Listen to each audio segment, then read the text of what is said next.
The space between us was less than an inch, yet it felt like a canyon I was terrified to cross. I could feel the heat radiating from Julian's chest, a steady, pulsing warmth that made the cool air of the photography studio feel suddenly stifling. My breath hitched, caught in the back of my throat as he leaned in, not to kiss me, but to adjust the heavy lens of the camera I was clumsily holding. His fingers brushed against mine, a fleeting electric contact that sent a jolt straight to my core. The scent of cedarwood, rain-dampened denim, and faint, expensive tobacco on his jacket was the only thing I could process, an intoxicating fog that blurred the edges of my professional world. For a split second, I forgot my name, my title as the chief financial officer of a global firm, and the wedding ring that felt like a lead weight on my left hand. I was Elena, a woman who spent her life calculating risks and mitigating losses, yet standing here, I felt utterly defenseless. His eyes, a deep, searching hazel, locked onto mine, and the silence in the room became a living thing, heavy with everything we weren't saying. I knew right then that I was standing on a precipice. I wasn't a woman who took risks. I was the woman who planned the risks for everyone else. But in that moment, as the low vibration of his voice hummed against the static in the air, I felt a terrifying spark of recognition. He didn't just see the polished, impenetrable executive I presented to the world. He saw the woman I'd kept hidden in the quiet, lonely corners of my soul for the last decade. I had spent my entire 30s building a life that looked perfect on paper, a sterile masterpiece of achievement and social standing. I had the corner office in Seattle with the view of the Sound, a calendar filled with high-stakes meetings, and a husband, Mark, who was the definition of stable. Our marriage wasn't bad in the way people usually describe. There was no shouting, no betrayal, no grand drama. It was just beige. It was a series of polite check-ins over organic kale salads, discussions about interest rates, and scheduled intimacy that felt more like a quarterly performance review than a connection. We were two people sharing a zip code and a mortgage, drifting in a sea of comfortable indifference. I had convinced myself that this was what maturity looked like, the slow, inevitable fading of passion into a manageable mutual respect. I thought I was content until Julian walked into my office 3 months ago to consult on a new branding project. He was younger than me, though only by a handful of years, but he carried an energy that felt like a deliberate disruption. He didn't follow the corporate scripts I was used to. He listened more than he spoke, and when he did speak, he looked at me with an intensity that made me feel like I was the only person in the room. It was a dangerous feeling, a slow-burn attraction that I tried to dismiss as a midlife cliché, but my body knew better. Every time he entered the room, the temperature seemed to rise, and my heart would thrum a rhythm I hadn't felt in a lifetime. As the weeks passed, our professional boundaries began to fray at the edges, worn down by the sheer gravity of our connection. It started with late-night emails that weren't strictly about the project, links to obscure jazz tracks he thought I'd like, photos of a specific architectural shadow he found interesting, or questions about my favorite childhood books that felt more like soul-searching than small talk. Then came the working dinners that stretched until the restaurant staff began stacking chairs on tables, and the streetlights were the only things keeping us company. We talked about the fear of being forgotten, the pressure of expectations, and the ways we both wore masks to survive our respective industries. With Julian, I didn't have to be the strong, career-driven woman everyone expected me to be. I didn't have to be the CFO or the perfect wife. I could just be Elena, and that was the most seductive thing of all.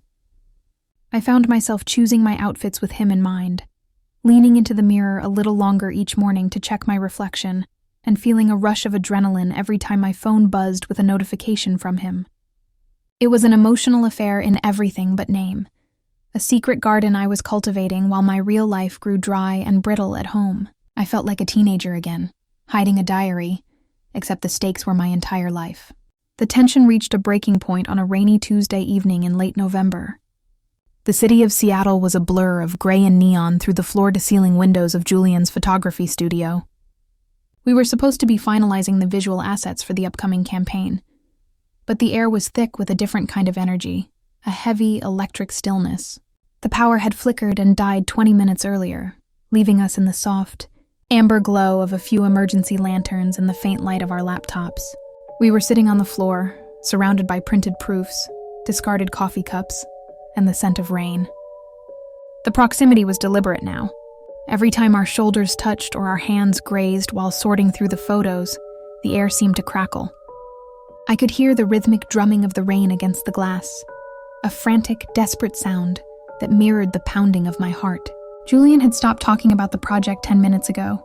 He was just watching me, his gaze moving from my eyes to my mouth and back again with a hunger that made my skin tingle. It was the kind of look that makes you realize how long you've been starving. "You're not really here, are you?" he asked softly, his voice a low velvet rasp that seemed to vibrate in the small space between us. I looked down at my hands, twisting my wedding band, the gold feeling cold and alien against my skin. "What do you mean? I'm right here. We have 3 more proofs to review."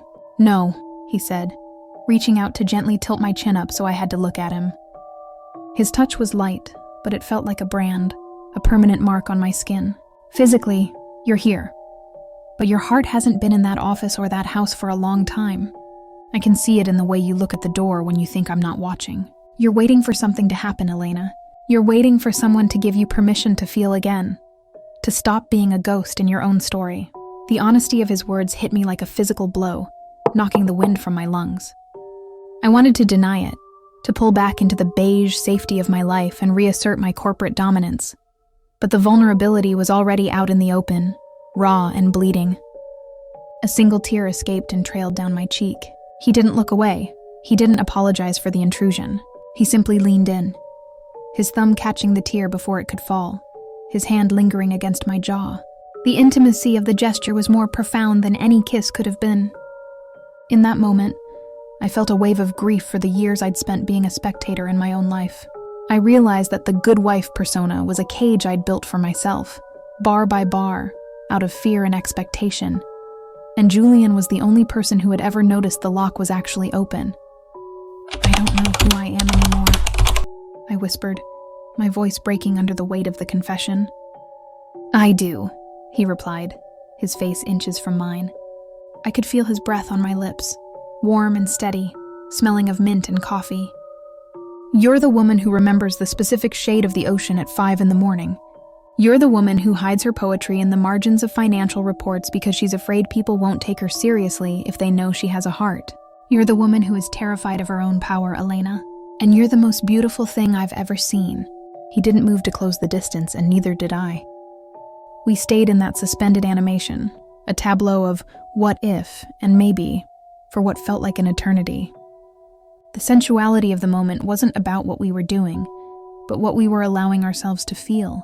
It was the weight of his hand on my jaw, the way his pupils dilated in the dim light, and the sheer, agonizing tension of the unspoken. I wanted him to kiss me. I wanted him to break the rules I had followed so perfectly for 40 years. I wanted him to ruin the life I'd built so I didn't have to be the one to do it. But Julian was better than that. He knew that if he took that step, it would be a betrayal of the very person he claimed to see. He wasn't there to be an escape. He was there to be a mirror. He was showing me what I was missing, not just in a partner, but in myself. Finally, the lights hummed back to life, the sudden fluorescent brightness jarring and cold. The spell was broken. I stood up quickly, smoothing my skirt and gathering my things with trembling hands, my professional mask snapping back into place, though it felt cracked and ill-fitting.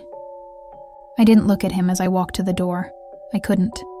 If I looked back, I knew the gravity of that room would pull me back in, and I'd never leave. "Elena!" he called out as I reached for the heavy metal handle. I paused, my hand on the cold metal, my back to him. "Whatever you decide," he said quietly, his voice echoing in the empty studio.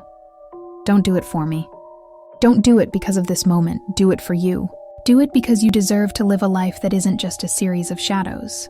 I drove home in a daze, the windshield wipers struggling to keep up with the deluge of the Seattle rain. When I walked through my front door, the house felt like a stranger's museum. Beautiful, expensive, and utterly devoid of life. Mark was on the sofa, a laptop balanced on his knees, a sports game playing silently on the TV. He didn't look up. He didn't ask how my night was or notice that I was soaked to the bone. He just said, "Dinner's in the fridge." "It's Ty. Did you finish the branding project? We need those assets by Monday." I stood in the entryway, the rain dripping from my coat onto the polished hardwood floor, and I realized that the silence between us wasn't peaceful. It wasn't the silence of two people who understood each other. It was the silence of two people who had nothing left to say. The beige wasn't stability. It was a slow-motion drowning. I didn't go to the kitchen. I didn't answer his question. I walked upstairs, sat on the edge of our king-sized bed, and for the first time in 10 years, I let myself cry. Not for Julian, and not even for the end of my marriage, but for the version of me that had been asleep for so long.